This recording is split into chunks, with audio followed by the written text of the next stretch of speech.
Eu sou professor na Universidade Federal de Campina Grande, é no interior da Paraíba. Campina Grande é a segunda maior cidade da Paraíba.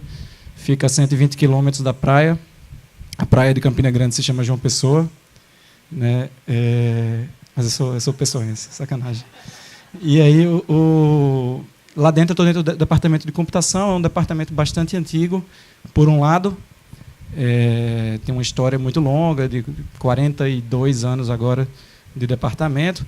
E, por outro lado, é um departamento muito jovem.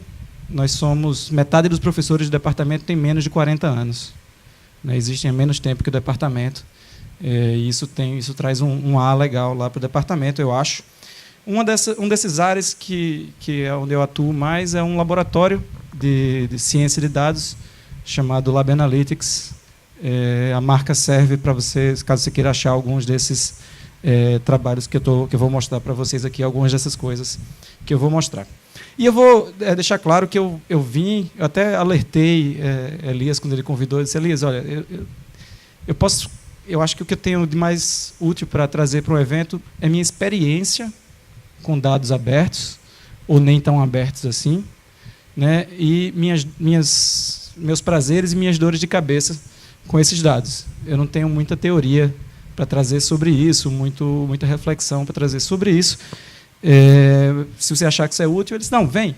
Beleza, onde deixam eu falar sobre isso, eu me divirto, eu falo. E aí eu acho que, se eu contar um pouco da história, pode contextualizar o que eu vou apresentar depois. A história é a seguinte: a gente estava lá no departamento de computação e, na verdade, a gente recebeu uma proposta de uma empresa. Departamentos de computação se beneficiam muito da lei de informática, né? Tem uma lei que incentiva empresas que produzem hardware no Brasil a investir em pesquisa e desenvolvimento, em centros, sejam eles privados ou públicos. Elas acabam investindo na universidade, porque é mais fácil, e elas acabam investindo bastante no Nordeste, porque tem uma cota.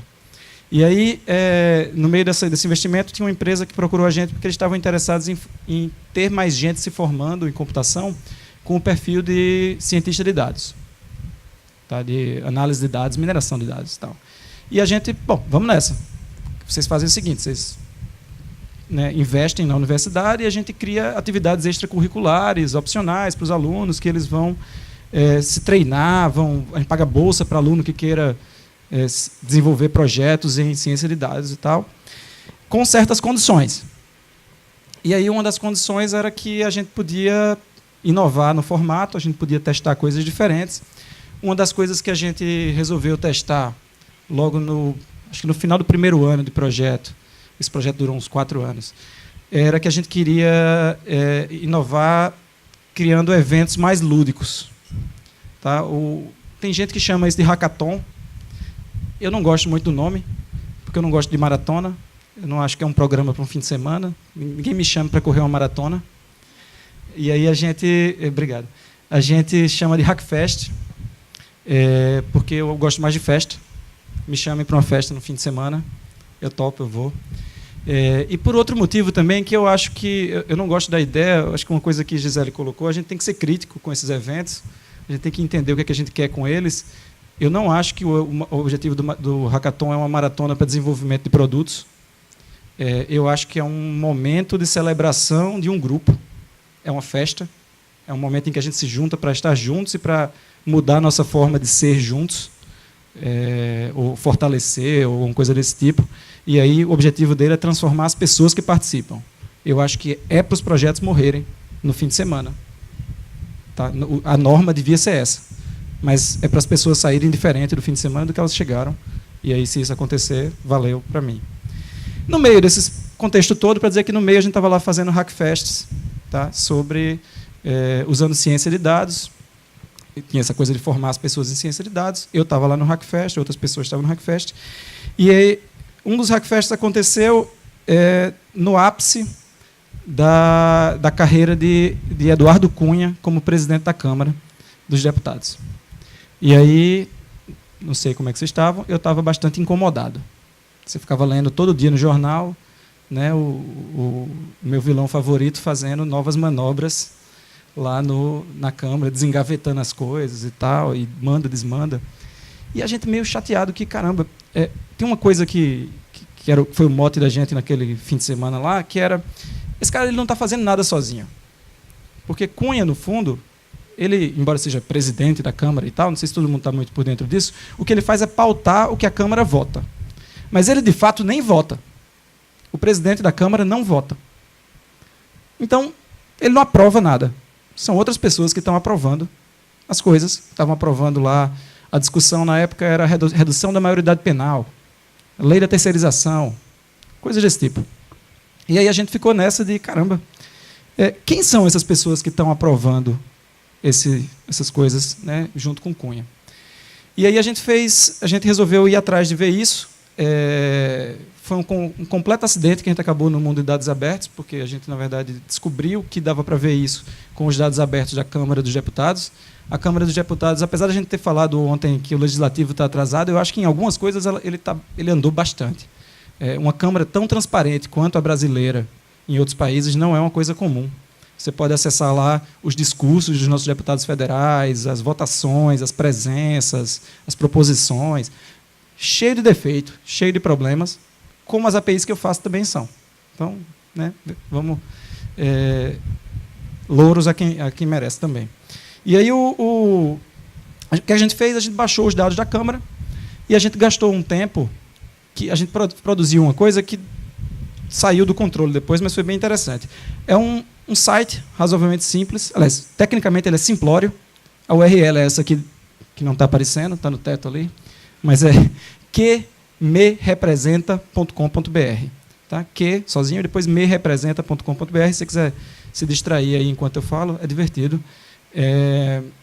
Quem me representa, a ideia é a seguinte, a gente gastou um tempo, tecnicamente ele é muito simples, mas a gente gastou um tempo criando essa interface aqui que diz o seguinte: você é a favor da redução da maioridade penal, conforme foi lá na primeira vez que tentaram votar? Sim ou não? Se não souber, tudo bem, não sei. Tá. E a redução da maioridade penal, que foi a segunda vez, que reduz para tudo menos tráfico de drogas e roubo qualificado? Você é a favor da terceirização? Você era a favor de cotas no legislativo para mulheres? Coisas que foram votadas ali pela época, ou logo depois que a gente criou Quem Me Representa, ou logo antes e depois que a gente criou Quem Me Representa. E aí você vai votando sim, não sei, sim, não sei. E o que a gente faz é comparar a tua votação, o que você votaria se você fosse um deputado, com o que cada deputado votou. Cada um dos 513 lá. A gente compara, se você quiser, você filtra pelo teu estado, você filtra pelo um partido que te interesse e tal. E aí você começa a ver quem são os deputados que agem como você e quem são os deputados que seriam seus antagonistas na Câmara, quem é que está parecido com você, quem te representa, quem não te representa. Nessas questões que, se você não tem uma opinião, talvez você devesse parar, pensar um pouquinho, ver. Tá?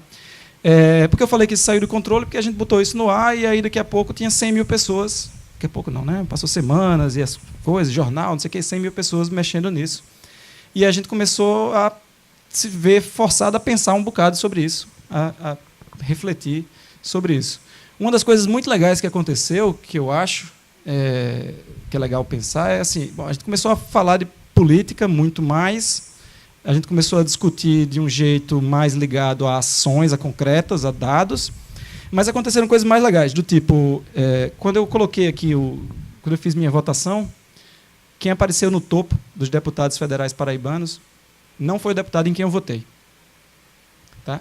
Se eu fosse votar aqui, eu votei o mais progressista que você pudesse, em quase tudo aí. E aí eu votei lá na Paraíba num deputado do PT chamado Luiz Couto, que é um cara que tem uma carreira pelos direitos humanos, crianças e tal. Luiz Couto não saiu em primeiro da votação. Quem saiu foi um deputado do PP, chamado Damião Feliciano, que tem um programa de rádio chamado De Coração para Coração, porque ele é cardiologista. Tá? E aí foi dureza. Mas o que eu acho que é legal, né? De repente eu tenho que refletir sobre isso. O que é que isso significa? Por que é que Damião Feliciano concordou mais comigo do que Luiz Couto? Né? E a razão, eu acho, que é porque Luiz Couto ele sempre foi muito fiel ao núcleo duro do PT, ao núcleo antigo do PT. E aí o PT fez várias concessões em várias dessas votações aqui, logo antes de Cunha dar o golpe neles, que eram votar coisas juntos com o PMDB, no fundo. O PT abriu mão de várias posições na orientação ao partido. E aí Luiz Couto foi com o partido. Né? E Damião Feliciano, sei lá o que esse cara está pensando, mas ele estava votando lá super progressista. Isso quer dizer que eu virei eleitor do Damião Feliciano? Não. Eu sei que votações não são toda a atividade do parlamentar, sei que aqui não está tudo importante, sei que ele faz muito mais coisa além do que eu consigo quantificar, né, automatizar aqui dentro dos parâmetros que Bozan, inclusive, comentou de uma forma muito importante de manhã. Mas eu acho que isso me força a refletir de uma forma nova, e quando o dado é um dado que toca, que cria empatia, eu acho que ele é uma quantificação que tem um sentido mais profundo, sabe? Tem um despertar na comunidade de análise de dados, eu acho, de visualização de dados, sobre a capacidade afetiva dessas coisas, de provocar reflexões, de provocar sensações além do raciocínio lógico cartesiano imediato de curto prazo. E aí, nesse sentido, é importante para mim, de repente, ter contato com a política real e ficar discutindo. E aí, eu concordo com as concessões que Luiz Couto fez? Eu devia votar agora em Damião Feliciano? Será que eu devia escutar o programa dele para ver se de repente ele está falando coisa com coisa? Não sei. Mas foi um pontapé, e aí, a partir disso, a gente começou a pensar o que mais a gente podia fazer. Uma das coisas que a gente queria fazer era entender mais da Câmara. A gente tinha feito essa análise, assim, quem são os caras que mais se relacionam comigo, mas tem uma coisa que incomodava particularmente a mim, que é você fica escutando o jornalista falar da Câmara, e ele fala lá, o Centrão fez isso, a bancada de não sei o que lá fez aquilo, o grupo que não sei o que, dos evangélicos da Câmara fez... E eu não sei quem são esses caras, eu não sei o que é que eles defendem, que bandeiras existem, e, principalmente, eu estou o tempo todo dependendo do filtro, do discurso de um jornalista específico X, cujo viés é muito difícil de analisar se você não é alguém muito experiente na coisa. Então, eu fiz o que meu ofício me ajudava a fazer, que era eu resolvi usar a estatística para enfrentar um pouco isso, usar a ciência de dados, a quantificação para enfrentar um pouco isso. A gente pegou os 513 deputados agora da Câmara, não mais para compará-los comigo, mas para compará-los entre si. E aí você consegue... O que a gente fez foi pegar todas as votações dele. Tem um detalhe importante, isso está feito até o final de 2016, porque depois disso a gente perdeu um pouco o estômago de mexer nesses dados, mas até o final de 2016 a gente pegou tudo que os caras tinham votado desde o começo da legislatura, e a gente foi ver quem se parecia com quem era diferente de quem. Você cria uma medida de quanto eles concordam entre si, e você projeta isso num espaço que você consiga ver. Nós, como seres humanos, somos bons de ver um espaço 2D, a gente não é bom de ver um espaço com muitas dimensões, né? Aí são nomes, de propósito, eles estão bem borradinhos, é só para você ver que existem muitos, 500 nomes. Dois nomes eles estão perto um do outro quando eles se parecem nas posições, eles estão longe um do outro quando eles discordaram muito nas posições. Não importa muito o que é para cima, o que é para baixo, não, só é proximidade. Tá? Não dá para ver, ali em cima você tem Jean Willis, dá para destacar, né? Cabo Daciolo. Cabo Daciolo ele era PSOL, vocês lembram do cara que queria incluir na Constituição que o todo poder emana de Deus e um pouco do povo? Pois é, mas ele era PSOL, ele está ali perto do Jean Willis. Quem mais? Luiz Erundina está aqui, ó. Ela não era PSOL nessa época, hoje em dia ela é PSOL. Né? O Daciolo foi expulso, mas então ele tinha posição parecida ainda. Aí eu botei umas outras referências para vocês verem. Por exemplo, aqui está a base de sustentação mais próxima do governo na época. Então está Luiz Couto, lá que eu falei, Jandira Fegali também, né, que defendeu Dilma bastante. E no campo oposto, quem mais discordou deles, quem está mais longe deles nesse mapa aqui, está lá Bolsonaro. Feliciano está ali meio perto do centro, nem fede nem cheira, não vai para nenhum lado direito. Aqui embaixo está a turma do PMDB. E, né, Tiririca, veneziano, é um PMDBista paraibano. Se você colore os partidos para procurar onde é que eles estão, você tem 4 cores aqui que eu resolvi destacar. Aqui eu tenho PT, e PT mesmo, esse vermelho mais claro.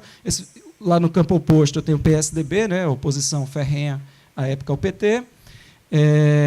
Tem os casos particulares, né? Desculpa, PT, PMDB, entre os dois, tipicamente um pouquinho mais perto do poder, mas nem de um lado nem do outro, está o PMDB.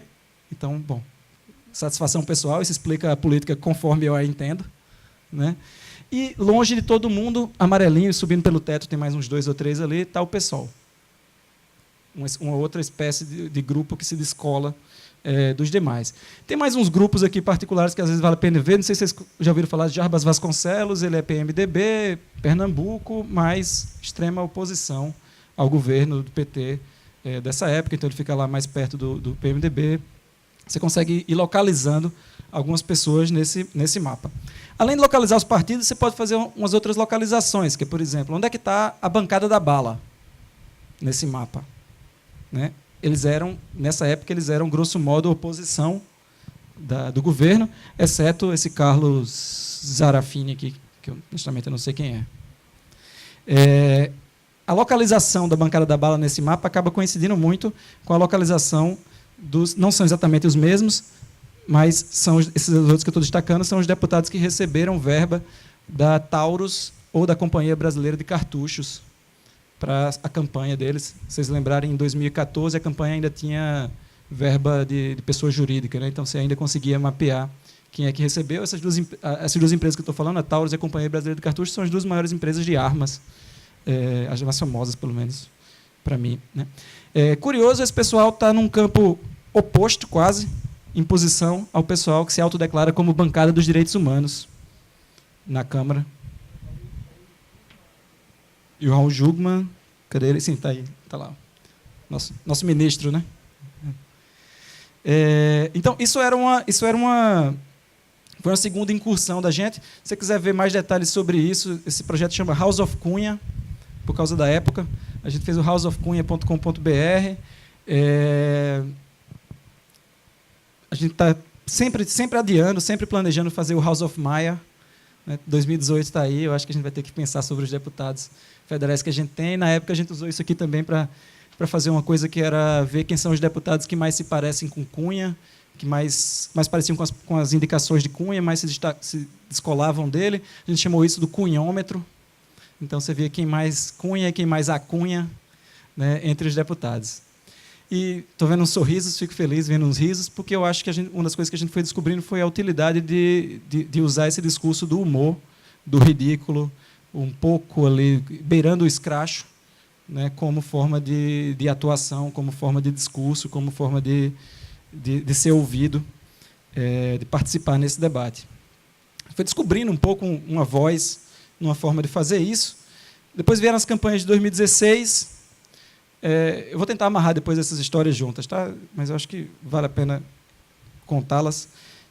Por exemplo, eu estava curioso para ver, em 2016 você não tinha mais as pessoas jurídicas do ano para as campanhas. Você tinha as pessoas físicas, né? Deixa eu pegar aqui Campina Grande.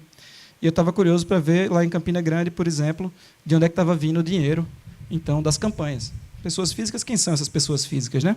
Quem está financiando? A gente tinha 4 candidatos principais em Campina Grande, esse é o final do primeiro turno, o segundo turno eu não incluí aqui. E aí vocês estão vendo quanto custou a campanha, dá para ver daí? Não sei, deixa eu aumentar aqui. Quanto custou a campanha de cada um desses 4 candidatos. Veneziano é aquele que estava lá embaixo, no deputado federal, inclusive. E aí, essa barrinha, quando ela está amarela, ela quer dizer que cada campanha ela junta dinheiro de várias fontes, né? O partido, tipicamente, dá um dinheiro. Às vezes, o quanto o partido deu é esse vermelho. Então, por exemplo, esses 2 candidatos aqui tiveram dinheiro do partido, os outros não tiveram. Na Paraíba, lá, o PSB, por exemplo, escolheu não botar dinheiro nenhum na campanha de Adriano Galdino. Mas mais legal do que ver o vermelhinho é esse amarelo, claro, que é a verba que o candidato traz à porta de próprio bolso para a campanha. Então, por exemplo, você começa a ver que tem candidato que topa botar R$450 mil do próprio bolso na própria campanha. Esse cara perdeu a campanha. Tá? Mas campanha política, de repente, é algo que... Isso aqui é declarado. Isso é o que está declarado, isso é o que está no TSE. O que tem de caixa 2, não sei, mas você topar declarar R$450 mil do próprio bolso, é um super colchão que você tem em casa e continua deputado. Eu já fiz a conta, até que, assim, se você pensar o salário que você vai ganhar como prefeito e tal, e pensar que vai se pagar de volta e vai ganhar por fora, dá para entender um negócio aqui. Mas, no mínimo, eu acho que eu fui tocado ou provocado a pensar muito mais sobre qual é o negócio aqui, como é que funciona isso, como é que, de repente, você topa botar R$400 mil, declarar que botou R$400 mil numa campanha Se vocês tiverem curiosidade, vocês podem ver outros. Por exemplo, é divertido ver no Rio de Janeiro, porque, embora houvesse a promessa de que isso podia acontecer no Brasil todo, o Rio de Janeiro foi o único lugar onde eu tenho... Cadê ele? Onde eu tenho uma barrinha cinza aqui. Ó. Aqui eu tenho proporcional as campanhas, e aí vocês veem coloridos, mas só tem um deputado que tem uma barra cinza aqui. Isso é doação pela internet. Ela só funcionou para um candidato no Brasil, de verdade, que foi para Marcelo Freixo, né, candidato à prefeitura do Rio, que recebeu doação do Brasil todo. Né. Eu sei porque eu doei. Mas, de novo, é uma forma da gente que a gente foi encontrando de participar dessas coisas. A gente foi descobrindo, né? Teve a coisa do humor, que foi interessante, a coisa do escracho, de usar o dado público. Essa coisa do Minha Cidade, se vocês pensarem assim, no fundo, ela não é tecnicamente sofisticada. Eu não inventei nenhum dado, eu só fiz pegar os dados do TSE mesmo. Mas a gente foi descobrindo uma capacidade, uma possibilidade de comunicação através de discurso, né, de um lado, de como falar, e outra de comunicação através de ciência de dados, de como fazer essa visualização de dados aqui, as barrinhas coloridas, mas com um cuidado que o pessoal do TSE talvez não tenha acordado ainda para ter, mudou, qualificou o discurso, reverberou, gerou bastante coisa. Para dar um exemplo de como essa coisa da visualização ela vai além do estético, né, tem esse exemplo aqui famoso da eleição também de 2016. Vocês lembrarem, né, teve aquela presidente que foi eleita e depois foi deposta por um crime que ela tinha cometido, que não era crime, que não... Enfim. E aí a eleição foi assim. Né? Na eleição, a Folha de São Paulo publicou esse mapa aqui, dizendo que claramente o Norte e Nordeste tinham eleito Dilma, vermelho, e o Sul e Sudeste tinham eleito Aécio, azul, portanto, tínhamos um país fraturado. Portanto, tínhamos um problema. Né? 2 países, tal, ódio. A primeira reação do pessoal foi dizer, peraí, não é bem assim, é mais como esse outro lado aqui. Não vamos dizer que um Estado escolheu ou um ou outro, não, porque a gente não está nos Estados Unidos. Não tem essa noção. Cada Estado está um tanto para um lado, um tanto para o outro. Aí você pode ver daquele jeito. A minha versão é essa daqui, desse outro lado aqui, tentando mostrar que não é nem de um jeito nem do outro, porque por que o Estado não pensa junto, o Estado não escolhe junto. Vamos olhar com mais pluralidade. O máximo de pluralidade que o TSE dá para a gente é esse ponto aqui de baixo, onde tiver um pouquinho mais marrom é porque foi mais Dilma, onde tiver um pouquinho mais azul foi mais Aécio, e onde tiver branco foi perto de 50%. Foi perto de meio a meio. E aí você começa a ver muito mais nuances aqui no Centro-Oeste, no Norte. Né? O Norte tem ali várias áreas 50%. No extremo nordeste ali, ó, Campina Grande é um daqueles pontinhos brancos aqui, né, no meio do mar marrom, e por aí vai. Mas eu acho que é um espaço a ser ocupado, e qual a decisão para vir daqui para cá não é uma decisão estética, não, tá? É uma decisão de comunicação eminentemente técnica, de escolha, de escala, de mapeamento de valores, para comunicar uma coisa, para fortalecer um discurso que você pode escolher ou não, mas você não pode se furtar, saber que você tem uma responsabilidade nisso. Não. Bom, disso a gente conseguiu uma certa projeção e tal, começou a fazer mais coisas, se empolgou com a ideia de dados abertos. Próximo passo, um concurso do governo federal para uso de dados abertos. O concurso ele chamava você fazer uma coisa, eu acho que ele tinha um péssimo enunciado, ele queria fazer APPs, o que quer que isso seja, de combate à corrupção, o que quer que isso seja, para celular. Porque você vai ficar combatendo a corrupção no seu celular. E assim, foi dureza, foi dureza. Todo mundo que chegou na segunda fase, que estava lá, chegou lá dizendo, gente, por que diabos vocês querem um aplicativo para celular? E a resposta é uma coisa assim, porque é cool, porque o ministério quer estar no celular, todo mundo agora só usa celular. Sabe? Mas, bom, voltando ao concurso, a gente tinha que usar dados de convênios. Dados de convênios são dados que o governo federal dá para os municípios, repassa para os municípios fazerem obras. Então, grosso modo, tudo que um município faz de relevante, ele usa verba do governo federal, bota uma plaquinha, que era aquela plaquinha verde que ficava na frente da obra, dizendo quanto é que ela está custando e tal. Agora tem a placa que tem aquele logo do Hans Donner, uma bolinha 3D, que fica dizendo quanto é que custa aquela obra. E aí a gente queria participar. E a primeira coisa interessante, existe uma montanha de dados abertos. Os dados eles vêm do sistema de controle dos convênios, é um sistema antigo, é um sistema bem estruturado, chama-se Conv. E tem uma montanha de dados do Siconv. Você pode ver muita coisa lá. É grande mesmo. Só que você não entende nada. Você não entende nada de nada. E não é uma questão de entender de orçamento público, não. Porque entender de orçamento público é difícil, mas mesmo se você entender de orçamento público, você não entende direito o que é um convênio, quando é que tem repasse, aí empenhou, mas não liquidou. Isso passou bastante tempo atormentando a gente. E, de outro lado, o que a gente queria, no fundo, era a coisa mais óbvia, que era olhar o dinheiro que veio para a cidade e dizer se foi muito ou se foi pouco. Tá? Veio muito dinheiro, veio pouco dinheiro. O que guiou o mote da aplicação da gente, que chama as diferentonas, e eu já vou explicar de onde é que sai isso, é que a gente tinha na equipe um desenvolvedor de Emas. Emas é uma cidade no sertão da Paraíba, perto de Patos. Emas tem uns 5 mil habitantes. Patos, Emas, o pessoal lá tinha vários... Tinha uma linha. Né? E em Emas tinha acabado de construir, a gente foi olhar nos dados, a primeira coisa, né? Luiz, você é de Emas, vamos ver o que, é que tem de Emas no governo federal. Tal.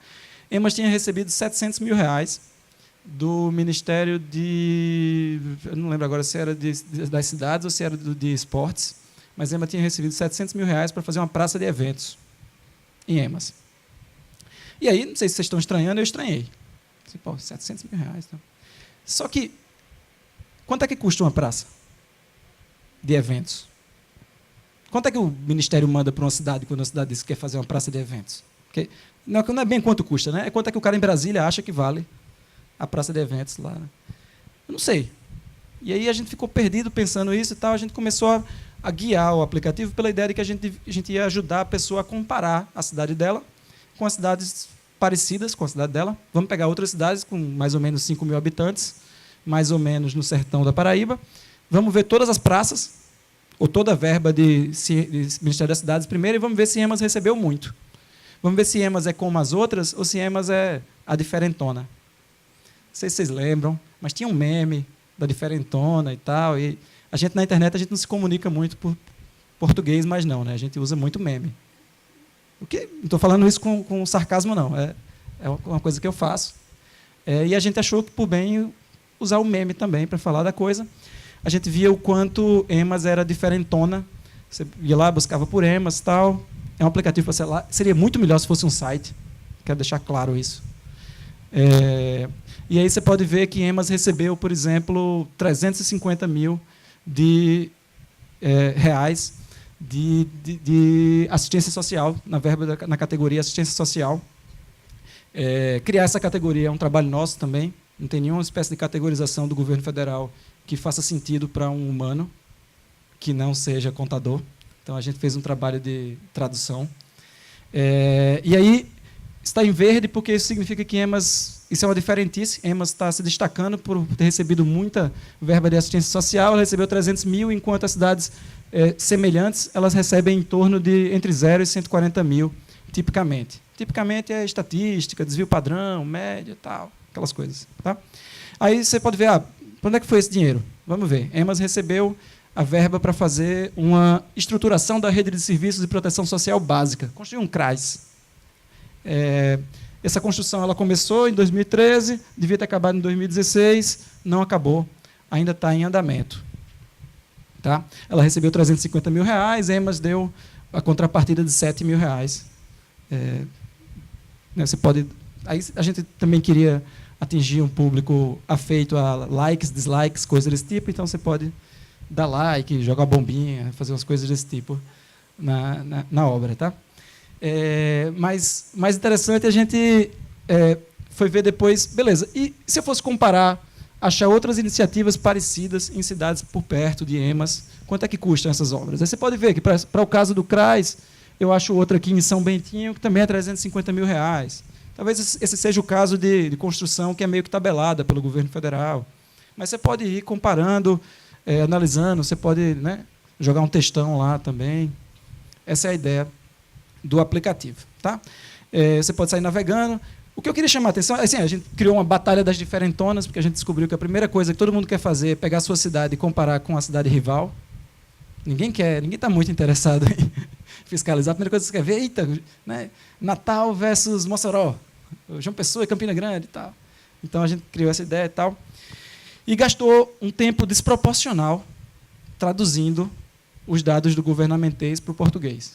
Foi a coisa que mais deu trabalho, de verdade, em tudo que a gente fez. De tudo que a gente fez, aconteceu uma coisa muito legal. Esse aplicativo foi o vencedor do concurso nacional do Ministério da Justiça. Ele tinha umas 50 submissões, mais ou menos. A gente foi selecionado para participar de uma segunda fase, desenvolver o aplicativo até o final e botar lá para o Ministério lançar. Essa parte de botar lá para o Ministério lançar deu errado de todas as formas. Tudo que vocês imaginarem que é possível, do tipo, o governo federal não consegue arrumar um cartão de crédito internacional para comprar uma licença na App Store e colocar o software na App Store de graça. Para que ter um app? Pois é. Aí deu errado isso, aí tem que usar a nuvem do governo federal, aí para atualizar qualquer coisa na nuvem do governo federal você precisa assinar 3 formulários em 3 vias. Eu gastava R$50 por mês para manter o Diferentonas no ar, num serviço de nuvem convencional, comercial, e eu estava feliz, eu topava pagar R$50 por mês para ter meu aplicativo no ar. Hoje eu tenho um aplicativo que funciona mais ou menos. Toda vez que eu quero corrigir alguma coisa, eu passo por 3 vias, com pessoas que já nem me conhecem mais, porque não são as pessoas que estavam lá quando o concurso, né, rodou. Não é uma história feliz, a história de transferência para o governo federal de volta do aplicativo que eles encomendaram da gente. Mas é uma história feliz. Uma história feliz que eu acho dessa experiência foi escutar do pessoal do Ministério da Justiça. Primeiro, foi muito feliz de descobrir que existe vida inteligente ligada a dados abertos lá dentro. Eu não conhecia. Não conhecia. Gisele já era enturmada com o pessoal há mais tempo. Eu descobri esse pessoal indo lá, programando, passando a noite programando no Ministério da Justiça, coisas desse tipo. Mas mais legal foi o critério que eles usaram para julgar qual era o aplicativo que eles iam premiar dentre os 3 finalistas. Porque o nosso não era, eu acho, o mais interessante tecnicamente. Os outros 2 que foram para lá com a gente, eles tentavam fazer serviços de informação, sistemas de informação super completos em torno de convênios para o governo federal. Eles eram muito mais completos do que nós. Só que eles eram ambos coisas que o governo federal talvez fizesse. Eles eram um sistema que o cara do governo federal, se fosse fazer, faria. Você quer fazer um sistema de informação que seja geolocalizado, que você tire foto da obra, que você veja as obras que estão perto de você e tal e tal. E o critério do governo para premiar o Diferentonas foi que, a gente nunca faria isso. A gente nunca botaria meme no aplicativo. A gente já está sendo tiozão de pedir um app. Se a gente fosse botar meme no app, a gente ia ser tipo tiozão na última, né? Então, eles reconheceram o valor dessa ideia da população, do cidadão, fazendo algo que o governo federal não faria. Que foi um estalo para mim, não sei se é óbvio, mas para mim foi um estalo muito interessante de perceber qual é o valor do dado aberto e do hackathon.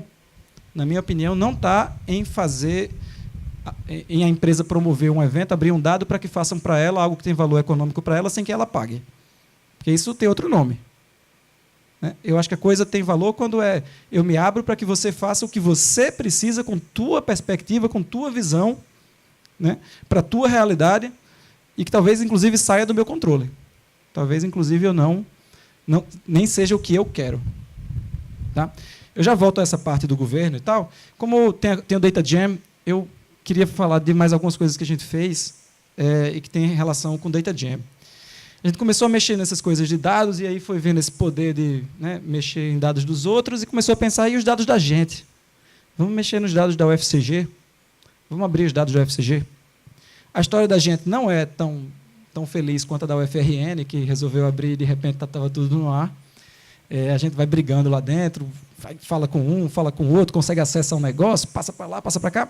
A gente hoje tem um sistema de fato, que os alunos usam para planejar as matrículas deles na UFCG, se chama Cursos UFCG.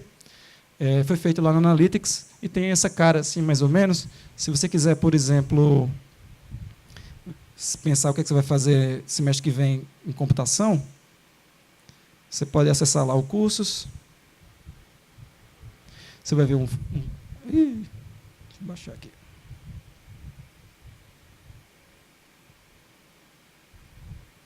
Olha que ele está sofrendo.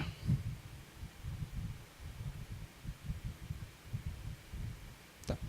Você vai ver um fluxograma, que eu não sei como é na instituição de vocês, a gente não tinha uma coisa dessa, você não conseguia saber, por exemplo, né, do que uma disciplina depende, o que ela abre para outras disciplinas e tal. E aí, se você quisesse saber, por exemplo, quais são as disciplinas que mais reprovam no curso? Onde é que tem mais, os estudantes têm mais dificuldade em geral? Você vai descobrir rapidinho que para o curso de computação da gente lá, as pessoas têm mais dificuldade no começo do que no fim, né? Isso é por uma razão óbvia. Quem tem mais dificuldade acaba desistindo nos primeiros períodos. Quem chega no fim tem menos dificuldade em geral. E aí tem outras coisas que são menos surpreendentes, que é, se você pega o primeiro período, as pessoas têm dificuldade em cálculo, as pessoas têm dificuldade em álgebra, e por aí vai. Você pode ver se isso está mudando ao longo do tempo. Mas você começa, como aluno, a conseguir falar sobre o seu curso, a pensar nos cursos. Você começa a ver ideias aí para o Data Jam. Você pode ver que disciplinas têm desempenho correlacionado com que outras disciplinas. Por exemplo, se eu me dei bem na disciplina X, eu vou me dar bem em qual outra. Ou me dei mal em uma, eu vou me dar mal em qual outra. Ou a gente pode começar a mexer com uma coisa que foi falado aí, acho que pelo Gibeon ontem, tentar ajudar o aluno a dizer, por exemplo, eu já paguei essas disciplinas todas aqui, agora eu resolvi que eu quero pagar essa e essa. E aí o sistema vai pensar um pouquinho e ele vai me dizer que... Vamos lá. Me ajuda ele a ajudar. Está correndo aqui. Ele vai me dizer que, olha só, tem uma carinha lá na ponta que está dizendo que as pessoas, assim, a partir do padrão que você escolheu, do que você pagou, do que você já pagou e do que você está querendo pagar agora, levando em conta o histórico de todos os outros alunos de computação da UFCG, você tem uma chance média de se dar mal em uma disciplina ou mais. Não estou te dizendo o que fazer, o que prescrever ainda, mas estou dizendo que esse tipo de matrícula que você está fazendo é uma matrícula bem incomum. Quer dizer, onde é que estou dizendo isso? Só 6% das pessoas que tinham pago a mesma coisa que você se matriculou nessas disciplinas desse jeito. A razão é simples, eu não me matriculei em duas aqui que são pagas juntas, geralmente. Eu vou tirar algumas coisas difíceis aqui e vou torcer para o sistema me dizer uma coisa diferente agora. Não, ele não disse nada diferente, não. Ele disse que está médio ainda a chance. Mas, dependendo da combinação de disciplinas, eu não decorei uma que funcione, ele vai te dizer, não, o risco é baixo nessa matrícula, vai lá. Ou o risco é alto, toma cuidado. Mudou, ficou alto agora, a carinha lá. Então, ups. Interessante, assim, por um lado, pode dar ideias aí para o Data Jam, o pessoal que está pensando no que fazer com os dados da... ele está mudando sozinho, né? Sei não, eu devo ter disparado mais de um pedido quando eu cliquei. Pode dar ideias do que fazer. Para a gente deu muita ideia do que pensar também. Por exemplo, eu estava comentando com o pessoal como a gente percebeu da responsabilidade que trazia quando a gente... foi para baixo agora. Como a gente dizia... Mas é porque eu cliquei um monte de coisa ali, gente, devagar aqui. Como a gente começou a perceber a responsabilidade da gente ao dizer para o aluno, vai, se matricula nisso. Ou pior, né? Pior ainda, eu acho que é o não se matricula nisso. Não se matricula nisso que vai dar ruim. Porque isso abre a possibilidade da gente criar um loop de controle aí meio bizarro e meio nocivo, de dizer para um aluno que se ele tem um desempenho, se ele teve dificuldade no passado em algumas disciplinas, ele devia ficar com medo de tudo, devia, sei lá, pagar menos e menos disciplinas. Qual é o limite disso?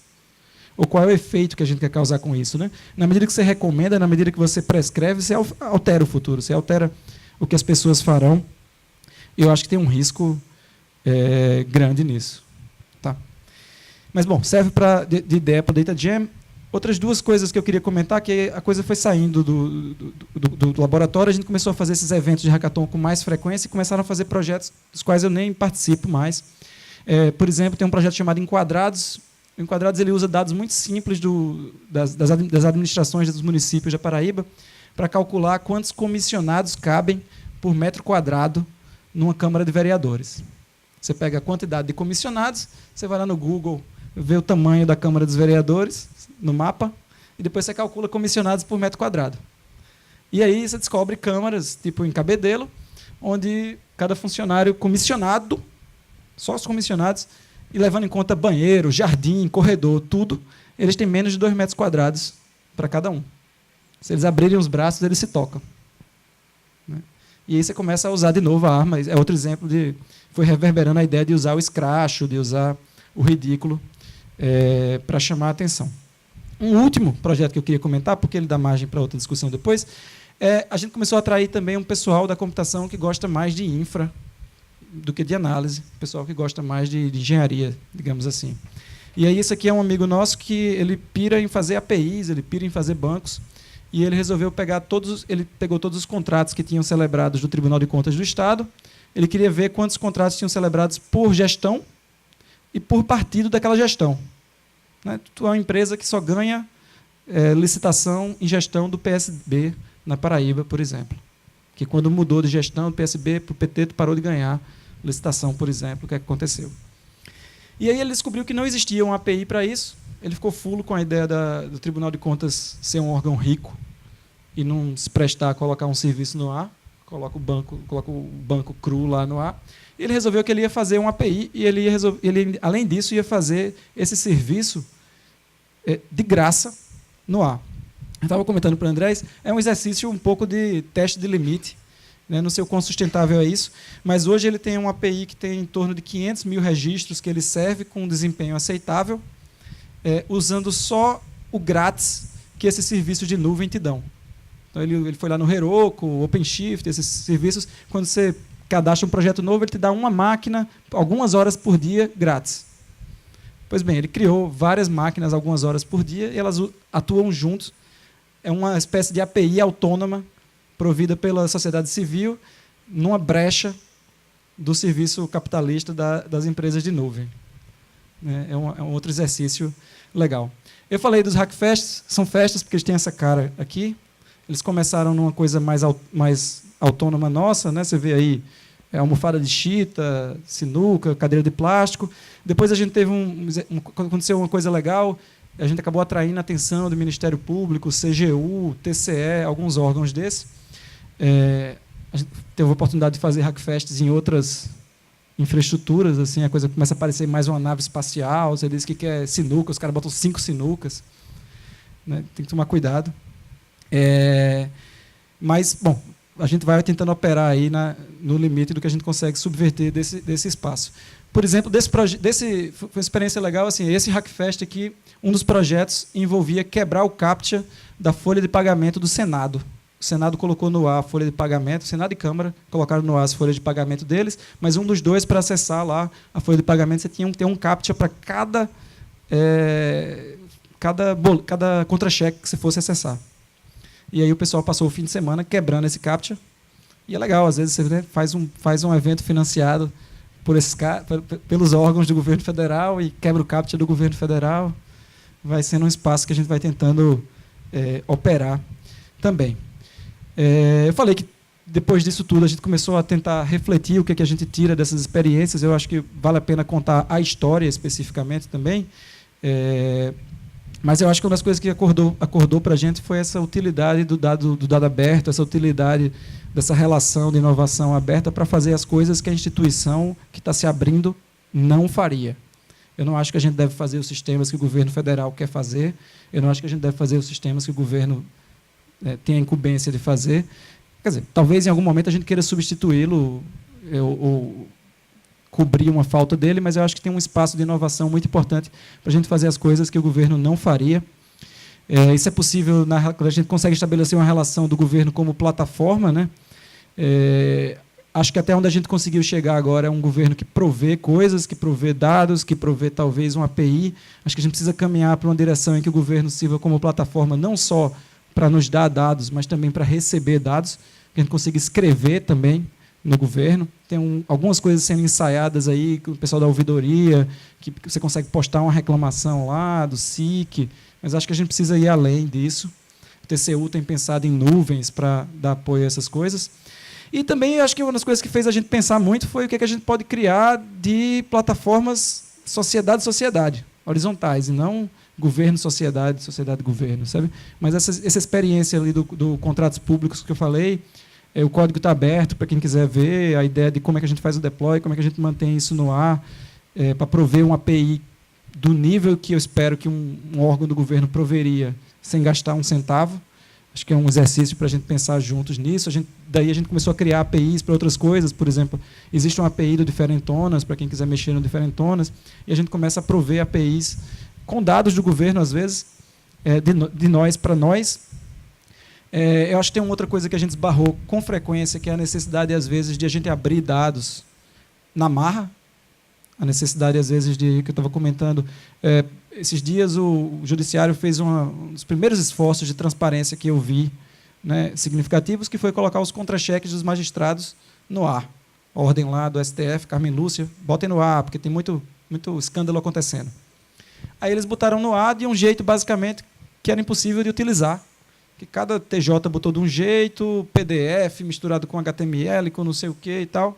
E aí um herói gastou um tempo aí da vida dele, e ele chamou isso depois de libertar os dados, né? Ele abria a amarra dos dados, criou os dados em planilha, CSV, bacaninha, e daí começou essas reportagens. Eu vi várias reportagens dessa coisa do auxílio moradia, dos magistrados e tal, depois desses dados abertos, porque foi quando a gente conseguiu sistematizar para ir além de um caso específico, né, de achar, sei lá, um magistrado em São Paulo tem 60 apartamentos, uma coisa assim. Quando a gente foi generalizar, precisou ser esse dado aberto. Teve o caso lá do pessoal que quebrou o caput do Senado, e aí, de repente, agora sim o dado é aberto, o dado não era aberto. Restam alguns a ser feitos, por exemplo, emendas parlamentares é uma caixa preta do governo federal que é surreal, que a gente ainda não tenha dados organizados sobre isso. Outro dia o Serenata de Amor fez um esforço gigante para tirar de PDFs do Senado, e agora a gente tem alguma coisa organizada. Mas eu acho que é um outro ato aí de militância que a gente foi descobrindo que é muito necessário. E a última coisa que eu ia comentar é assim, de tudo isso, eu acho que uma das coisas mais importantes que a gente foi tirando como experiência foi essa descoberta do software como discurso, né? O software é mensagem também, o meio é mensagem, o software é mensagem, o software é meio, e a gente foi descobrindo isso como forma de participar em política, de falar em política. O software é discurso, a visualização de dados é discurso, a decisão de fazer o scratch é discurso, a escolha de que proposições eu monitoro no quem me representa é definitivamente um discurso. Eu escolho o que eu acho que é relevante ali. Eu não espero que isso seja absoluto, eu espero que seja minha mensagem, né, para participação em política, que outras pessoas façam outros quem me representam, com outros vieses, outras leituras. Mas começou, para a gente foi um acordar sobre como o software faz parte desse debate da coisa pública agora, sobre como a pergunta mesmo para os desenvolvedores, a pergunta mesmo para o pessoal da informática essa: o que você quer dizer com o software, não é o que você quer fazer com o software só, não. Assim, qual é o teu lugar de fala, qual é a tua perspectiva, qual é a tua intenção, o que você está falando com esse software. Acho que é isso, gente. Eu queria escutar vocês também. Obrigado.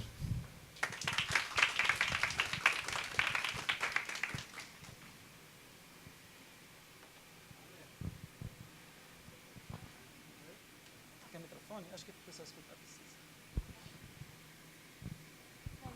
Super parabéns, Nazarena. Já conheço um pouco a sua trajetória e nós também tem um monte de causos aí para compartilhar, mas eu queria mesmo saber como articular toda essa atividade política, ativista, né, com as exigências do sistema.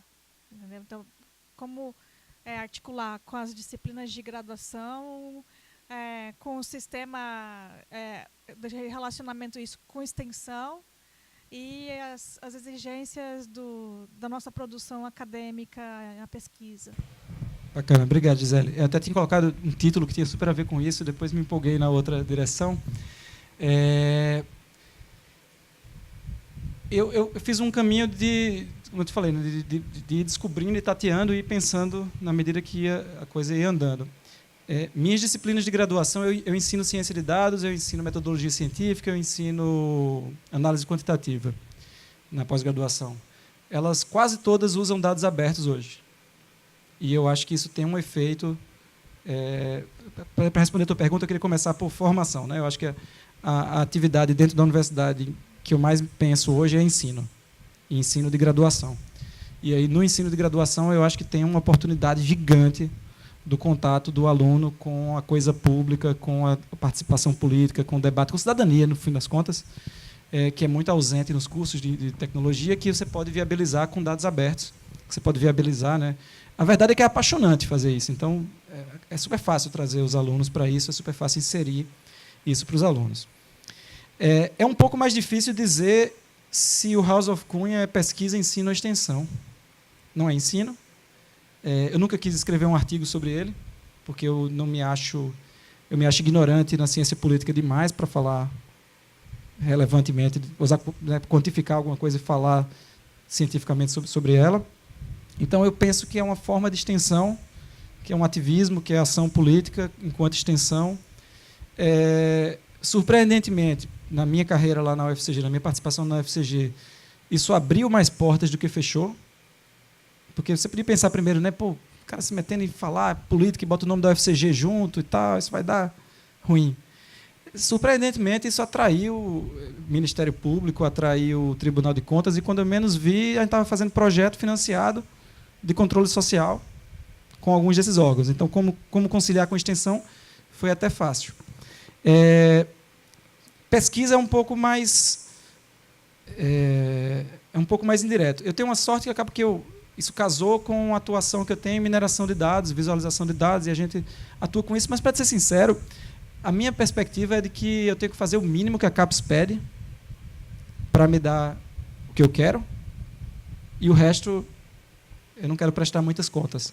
Talvez eu esteja num lugar talvez eu esteja confortável demais, mas eu acho que isso me permite fazer alguma pesquisa em mineração de dados, em visualização de dados, sem a neura suficiente para não entrar na neura produtivista da CAPES. Eu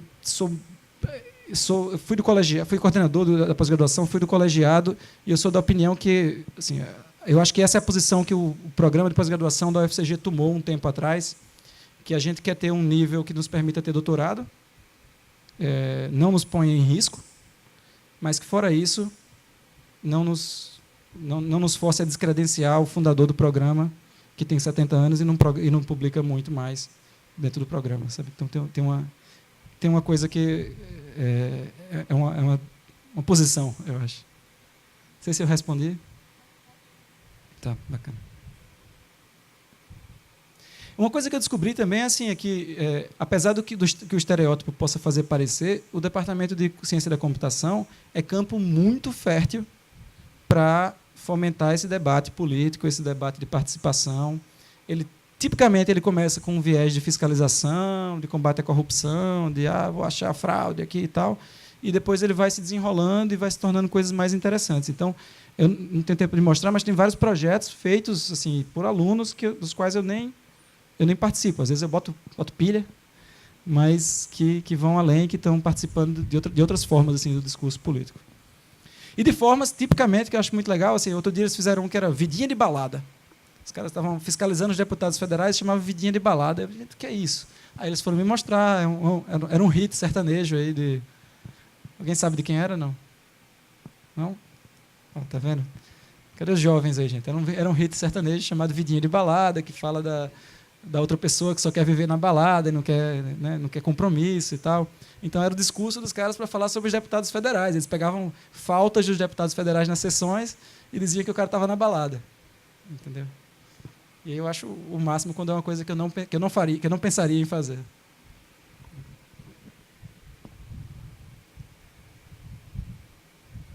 Nenhuma pergunta polêmica aí, pessoal? Vamos lá. Gisele? Não, estou brincando.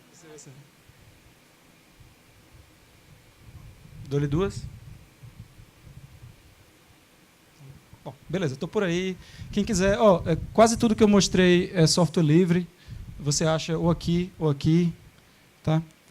É muito bem-vindo que você vier participar, criticar, mandar código para a gente, pedir código da gente. Obrigado.